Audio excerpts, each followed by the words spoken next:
জীববিজ্ঞান দ্বিতীয় পত্রের প্রাণীর ভিন্নতা ও শ্রেণীবিন্যাস।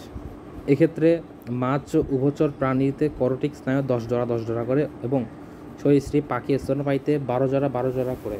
আর হৃৎপিণ্ডের প্রকোষ্ঠ প্রথম তিনটিতে 2 প্রকোষ্ঠ, 3 প্রকোষ্ঠ ও অসম্পূর্ণ 4 প্রকোষ্ঠ কুমির ব্যতীত এবং পরের পাখি স্তন্যপায়ী 4 প্রকোষ্ঠ বিশিষ্ট। এর মধ্যে সকলের নিউক্লিয়াসযুক্ত আরবিসি আছে, শুধুমাত্র স্তন্যপায়ীদের নিউক্লিয়াসবিহীন আরবিসি। এ অধ্যায়ের সারসংক্ষেপ। পৃথিবীতে প্রত্যেক প্রাণী স্বকীয় বৈশিষ্ট্য সম্পন্ন। সকল প্রাণীর বৈশিষ্ট্য আবার এক নয়, তাই এমন বৈশিষ্ট্য যা অধিকাংশ জীবে পাওয়া যায় তার ভিত্তিতে প্রাণীর আধুনিক সংজ্ঞা হচ্ছে বহুকোষী, ইউক্যারিওটিক ও ভ্রূণীয় অবস্থা থেকে উৎপন্ন টিস্যুবাহী জীবকে প্রাণী বলে। 5 জগৎ 5 কিংডম অনুযায়ী 5 জগৎ অন্তর্ভুক্ত আছে: মনেরা, প্লাটিস্টা, ফানজাই ও প্ল্যানেটি। যে সকল বৈশিষ্ট্য দিয়ে শ্রেণীকরণ ও শ্রেণীবিন্যাস করা হয় তা উল্লেখযোগ্য হল ভ্রূণ স্তর, সিলম, প্রতিসাম্য, খণ্ডায়ন, অটকট, মেরুদণ্ড, ভ্রূণ, বাস্টপ্লরে পরিণতি ইত্যাদি। কোনো প্রাণীদেহে নির্দিষ্ট অক্ষ তল বরাবর বিভক্ত করলে যদি অংশগুলোকে সমান করা হয় তবে তাকে প্রতিসাম্য বলে। মস্তক ও মুখের অবস্থানের ভিত্তি করে প্রাণীদেহকে যে মেরুকরণ করা হয় তাকে প্রান্তিকতা বলে। যেই প্রক্রিয়ায় অঙ্গ গঠনকারী প্রাণীর এককোষী জাইগোট মাইটোসিসের মাধ্যমে বিভাজিত হয়ে অসংখ্য ভ্রূণে পরিণত হয় তাকে ক্লিভেজ বলে। জাইগোট বিভক্ত হয়ে পরিস্ফুটনের মাধ্যমে ভ্রূণ সৃষ্টি হয়। পরিস্ফুটনের প্রাথমিক পর্যায়ে দশা ভ্রূণের কোষগুলো 2টি বা 3টি স্তরে সজ্জিত হয়। এগুলো স্তরগুলোকে ভ্রূণীয় স্তর বা জার্ম লেয়ার বলে। যে সকল প্রাণীর ভ্রূণীয় স্তর একোটা মেসে থাকে তারা ডিক্লোপ্লাস্ট প্রাণী, তৃতীয় স্তরকে ট্রিপ্লোপ্লাস্ট প্রাণী বলে। প্লেটনে আবদ্ধ থাকলে তাকে সিলম বলে, আর ছিল নমনীয় থাকলে নটকট বলে, আর জীবন দেহে নটকট থাকলে তাকে কাটাটা বলে। আর যাদের ভ্রূণীয় দশায় নটকট থাকলে পূর্ণাঙ্গ দশায় মেরুদণ্ড প্রতিস্থাপিত হয় তাকে মেরুদণ্ডী প্রাণী বলে। যে সকল প্রাণীকে শ্রেণীবিন্যাসে বলা হয় ট্যাক্সন। ক্যাটাগরি হলো প্রাণীর বিভিন্ন ধাপ ও ট্যাক্সনের অবস্থা। শ্রেণীবিন্যাসের মূল ভিত্তি একক হচ্ছে প্রজাতি। যখন প্রজনন করতে পারে তখন তাকে প্রজাতি বলে। অনেক সময় প্রজাতির সংখ্যা আরও ভাগ দেখা যায়, এগুলোকে উপপ্রজাতি বলে। সংগ্রহকারী সংগঠন হচ্ছে ICZR, international commission of zoological nomenclature, অর্থাৎ সংস্থাটি হলো commission, international commission of zoological nomenclature. জীবজগতের আন্তর্জাতিক নামকরণকে দ্বিপদ নামকরণ, বৈজ্ঞানিক নামকরণ বলা হয়, আর অন্যটি হলো ত্রিপদ নামকরণ। আর স্বীকৃতি দেওয়াকে বলে অগ্রাধিকার আইন স্বীকৃতি। ট্যাক্সোনমিক হায়ারার্কি হলো শ্রেণীবিন্যাসের শৃঙ্খলা কাঠামো। শ্রেণীগোষ্ঠীর ট্যাক্সন ধারাবাহিকভাবে নির্দিষ্ট স্তরে ক্যাটাগরিতে অবস্থান করে। নিম্নগোষ্ঠী ছাড়া অন্য সকল গোষ্ঠী এক বা একাধিক গোষ্ঠী নিয়ে গঠিত। হায়ারার্কি জীবগুলোর মধ্যে দিয়ে আত্মিক সম্পর্ক নির্দেশ করে। সুইডিশ বিজ্ঞানী ক্যারোলাস লিনিয়াস প্রবর্তিত সিস্টেম ন্যাচারাল গ্রন্থের সংস্করণে 1774 সালে লিনিয়াম হায়ারার্কি প্রকাশিত। 7টি ধাপের সমানের মতো করে সজ্জিত থাকে।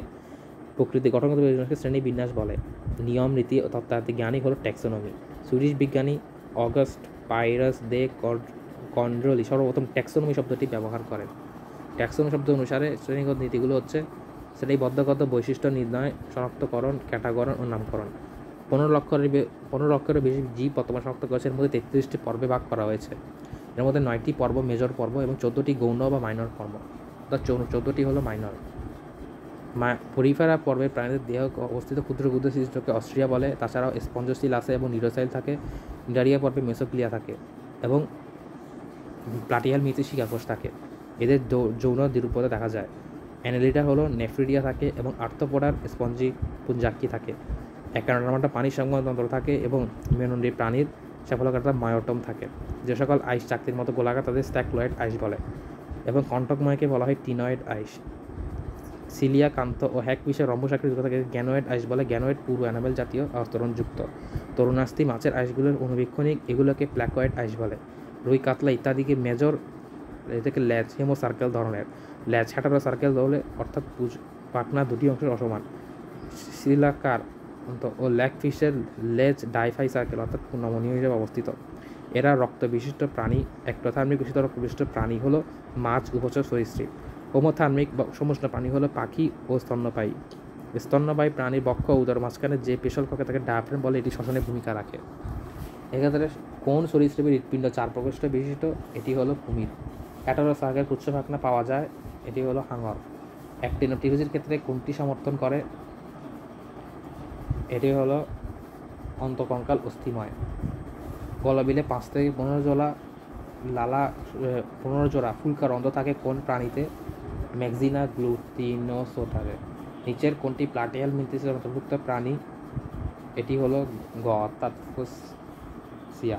মলাস্কা পর্বের প্রাণীতে পাওয়া যায়, এটি হলো 6 গ অর্থাৎ রেডুলা। নিচের কোনটি সিউডোসিলম থাকে? এটি হলো 7 গ অর্থাৎ এস। কেরিস লাম্ব্রিকোটিস। রক্ত সংবন্ধন অনুপস্থিত, এটি হলো 8-এর ক, অর্থাৎ নেমাটোডা এবং প্লাটিহেল মিলতেছে।